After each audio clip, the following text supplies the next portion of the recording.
ભાવનગરના જૂના બંદર રોડ પર ગોડાઉનમાં આગ લાગવાની ઘટના બની છે। બે ટેમ્પો અને બોલેરો બળીને ખાક થયો છે।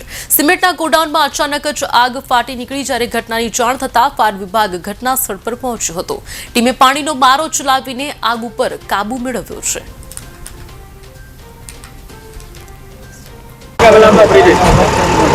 Ghanshyam Gadhvi sub fire officer Bhavnagar fire બ્રિગેડમાંથી અમને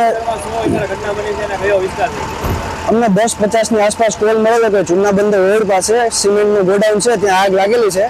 અને સ્થળ પર આવીને જોતા ખબર પડે છે કે 3 ગાડી હતી, 2 મેટાડો અને એક યુટિલિટી ગાડી, તેમાં આગ લાગેલી છે કારણોસર। અને ગોડાઉન બંધ હતું, જેથી અંદર કોઈ માણસ હતા નથી, કોઈ જાનહાનિ થયેલ નથી।